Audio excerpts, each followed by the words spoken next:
Assalamualaikum warahmatullahi wabarakatuh, sahabat arsip. Ketemu lagi di Arsip Paris Berbagi. Sekarang saya akan menyampaikan tentang pemberkasan. Tentang pemberkasan arsip. Pemberkasan itu berasal dari kata berkas, yang artinya kumpulan. Kumpulan dari item-item arsip. Item itu bagian terkecil yang tidak dapat dibagi lagi. Misalnya, satu surat atau satu naskah dinas itu satu item.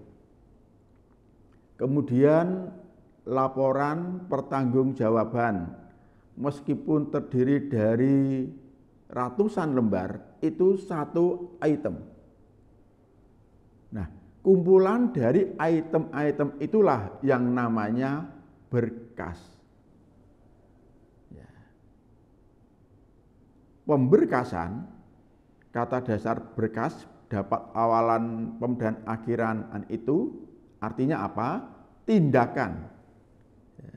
Tindakan atau kegiatan mengumpulkan item-item arsip sehingga menjadi satu kesatuan, menjadi satu kesatuan yang utuh, sehingga informasi dalam arsip itu menjadi lengkap sesuai dengan prinsip kearsipan, dapat menemukan kembali arsip secara cepat, tepat, dan lengkap. Nah, unsur lengkap inilah yang harus diupayakan, maka ada namanya kegiatan pemberkasan. Nah, pemberkasan itu dapat dilakukan dengan 3 cara. Yang pertama, pemberkasan berdasarkan kegiatan, artinya item-item arsip yang itu saling terkait, yang merupakan satu proses kegiatan, maka itu harus dijadikan satu. Dalam kearsipan ini dikenal dengan istilah dosir. Pemberkasan berdasarkan kesamaan kegiatan.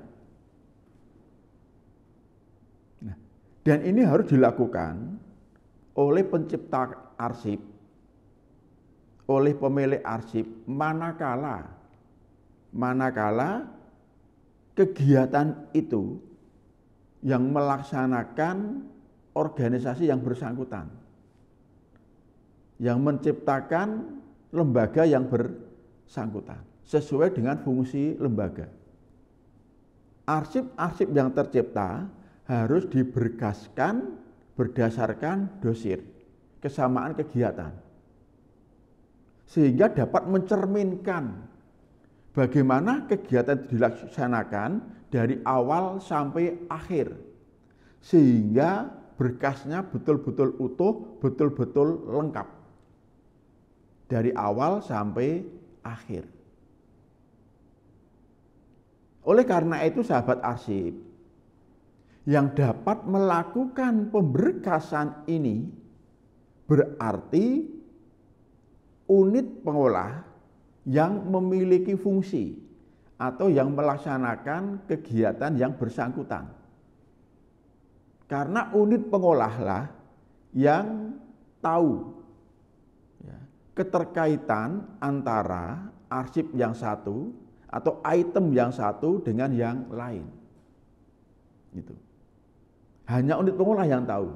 Artinya apa? Unit pengolah yang dapat memberkaskan. Gitu. Maka di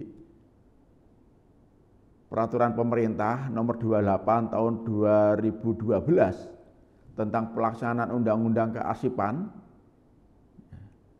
pemberkasan itu harus dilakukan oleh masing-masing unit pengolah. Unit kearsipan tidak akan bisa melaksanakan pemberkasan karena unit pengolah tidak melaksanakan kegiatan yang bersangkutan.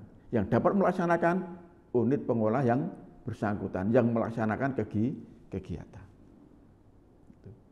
Yang kedua, pemberkasan itu dapat dalam bentuk rubrik, yaitu kesamaan masalah.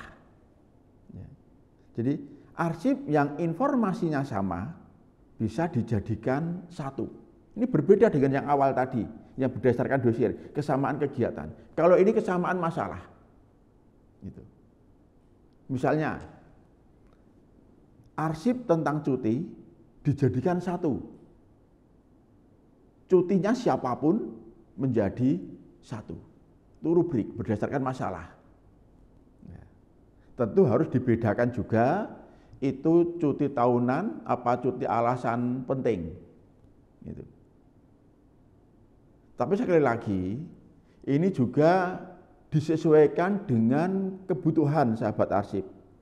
Ketika lembaga itu lembaga yang kecil, ya, jumlah arsipnya juga terbatas, maka terkait dengan pemberkasan seperti tadi, berdasarkan rubrik kesamaan masalah, kalau memang pegawainya hanya sedikit, maka arsip tentang cuti dapat dijadikan satu. Tidak harus dibedakan antara cuti tahunan atau cuti alasan penting.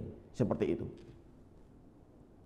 Yang ketiga, pemberkasan berdasarkan series, yaitu kesamaan jenis. Jadi misalnya surat-surat keputusan atau SK atau peraturan-peraturan produk hukum itu dijadikan satu tanpa membedakan apa isi peraturan tersebut. Nah, tiga pemberkasan ini, sahabat arsip, bisa dilaksanakan bersamaan, ya. Bisa dilaksanakan bersamaan di instansi-instansi. Semuanya tergantung pada kebutuhan. Kalau arsip itu terkait dengan fungsi, ya, atau kegiatan yang dilakukan oleh instansi, oleh lembaga, oleh pencipta arsip, maka diberkaskan berdasarkan dosir. Ini yang paling utama. Ya, ini yang paling utama, yang paling pokok ini, pemberkasan berdasarkan dosir. Karena ini akan mencerminkan kegiatan yang dilakukan oleh instansi. Itu ya sahabat arsip ya, terkait dengan pemberkasan ada 3 macam pilihan dan ini sekali lagi disesuaikan dengan kebutuhan, disesuaikan dengan kondisi masing-masing pencipta. Apakah pilihannya ke dosir, ke series, ke rubrik, disesuaikan dengan arsipnya. Mudah-mudahan bermanfaat sahabat arsip. Kita ketemu lagi di arsip aris berbagi berikutnya. Wassalamualaikum warahmatullahi wabarakatuh.